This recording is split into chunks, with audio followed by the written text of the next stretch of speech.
friends, we've done it. We have made it through all of the sharp keys. So this week we are addressing the last one, which is C sharp. And if you've been following along, you'll note that now we have every single note in the scale sharp. Now this sounds really tough to think about because we're not using any open strings here, but the joy of not using any of these open strings means that all of these scale patterns, arpeggios, and chord shapes that we are playing in the key of C sharp are movable throughout the entire fretboard. So we can really use these shapes in any of the 12 keys as we transpose it up and down our fretboard. So if you get around this one key that can be really tough to play in, you really have many more options available to you. So we're starting out on our C sharp major scale, and it's really the same exact thing as your C major scale. If you look at the worksheet, you'll see that it looks identical, sans the key signature there. All we are doing is moving everything up 1/2 step, or in the case of a fretted instrument, just 1 fret higher than it normally would be. So we're going to start out on a C sharp, which will be the first fret of our C string, and then we're going to have a D sharp on the 3rd fret, and then we're going to have an E sharp, which is on the 1st fret of your E string. Now you'll note that you've played this as an F before, but when we're playing scales, we want to keep our notes going up sequentially, so we can't have 2 Fs in a row, which is what that would give us. So we're going to call that an E sharp in this case. And then we're going to play our F sharp on the 2nd fret of our E string, our G sharp on the 4th fret of our E string. Then we're going to have an A sharp on the 1st fret of our A string. And then we're going to play an odd little B sharp on the 3rd fret. So you'll note that this, much like our E and F, are the same as a C in this case. And then we're going to end on the C sharp.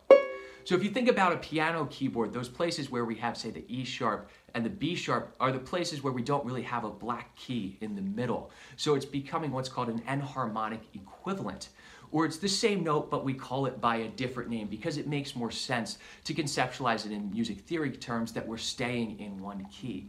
So much in the same degree, we can play this scale not as a C sharp major scale, but C sharp is identical to a D flat.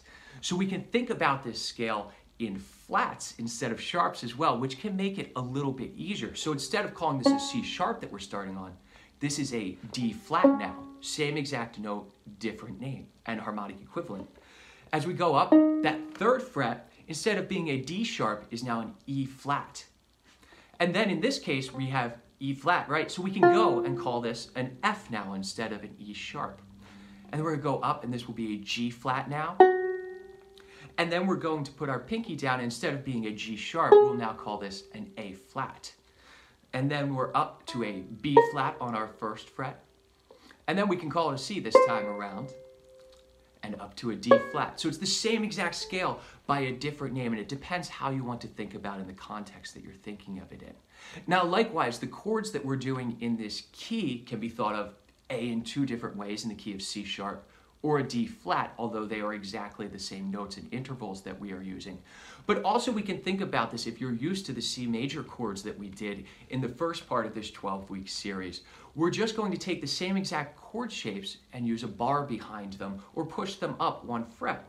So if we're used to our C major chord right here like this, open, open, open 3, if we move up to the C sharp on the 4th fret, but then we can't play our open string. So we're going to take a bar or our 1st finger and place it over the 1st fret. We're essentially using our finger as a capo. So now we're up 1/2 step. That's our C sharp, but it's really the same exact chord shape as our C major. And likewise, if we go up to our 2nd scale degree or our D minor.